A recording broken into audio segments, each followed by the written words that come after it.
So you treat neuropathy. Yeah. And we've talked about this, that you see reversals in symptoms all the time.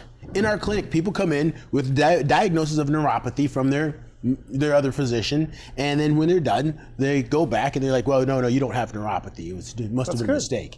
And neuropathy is nerve death. Something, whether it's diabetes, car accident, long-term autoimmune condition, all those things can start making the nerve start to die. So if you catch it kind of early during that, when you're first getting the tingles, slowly getting the tingles. Yep, you'll start getting tingles, a little bit of numbness, and if you get it then, it's much easier to stop the progress. So what do you do? Well, first thing we look at is, do we have enough oxygen? So we're putting a pulse oximeter on there, looking, do we have a decrease in oxygen in that area? Usually the feet, for most people, is where it's at. Then we're looking at also the amount of actual nerve flow. Do we have a robust amount of amps of actual nerve energy getting down there? If we don't, that lets us know that, hey, guess what? This neuropathy is caused by blood vessel loss.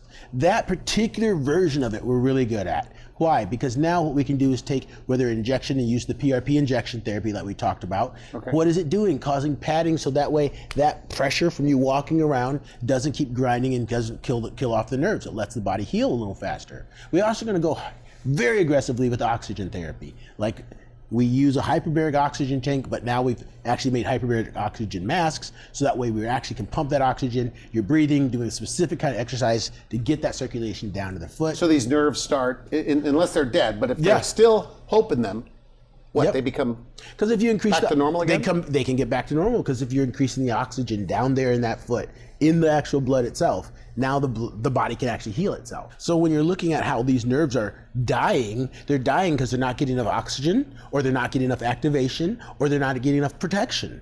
So we're going to use the something like a PRP to help give that insulation and protection. Then we're going to put them hyperbaric oxygen tank to increase the oxygen so there can be more viability. Now we could do the fun stuff like laser to speed up how well the tissue of the actual epithelial cells around the blood vessels actually grows. So now you've increased blood, increased oxygen, taken and created padding in there, and then we'll use the laser even towards the end of the therapy. And wow, it's actually a pleasurable experience to have your neuropathy fixed, because you got someone working on your feet. So is it usually extremities?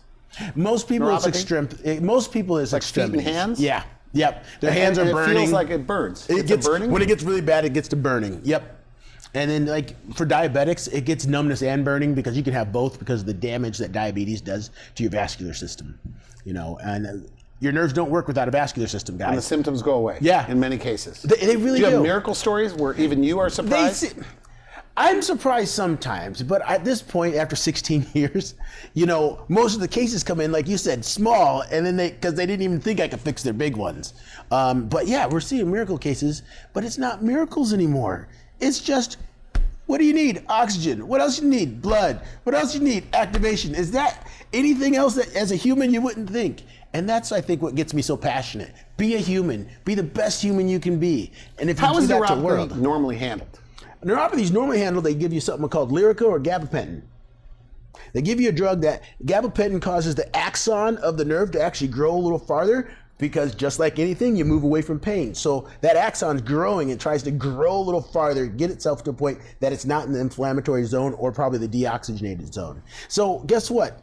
About 10% of people say that they felt like gabapentin fixed it, but a lot of them, they didn't feel like they got anything, and they didn't like the side effects from Lyrica. And so that's pretty much the extent. I'm sorry, other than lasers. Like these big neuropathy centers in LA. Yeah. It's mostly drug therapy. Mostly drug therapy. And telling you to start walking, get the circulation going. Now, mind you, we're one of the bigger neuropathy centers in LA now, so some of us are using laser and just making a joke. It didn't work. Okay. But some of us are starting to use combined medical drug therapy. We just don't use the medical drug therapy anymore. Solely just the laser, nutrition therapy, oxygen, and it's working. Oh my God, it's working. Like all the time. It's working all the time. The only things you have is the fact that some people, they won't do the homework. But this isn't a get people to do their therapy. Like eating differently, is that what we're talking about? You got to, yeah. Most of the American diet, the first 2 chapters in my book are really just all dedicated to the American diet. People are eating too much complex carbohydrates, too much sugars, not enough leafy vegetables, not vitamin D, not things that are giving magnesium. You need magnesium, you need your vitamin D, you need your vitamin B, and you need it at the places So you're you having lay neuropathy. all this out for the neuropathy patient. We put a whole plan together for them so they can see how their bodies. How soon do they start feeling better? Like that burning that you described.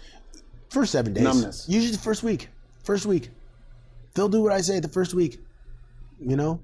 Now, if you don't know what PRP is, maybe that first week you don't want to do PRP. I pray that people will just trust us that we're not going to, fool them. Because if they start off and get that PRP, let the nurse practitioner doing it, it speeds up every other piece of healing so much.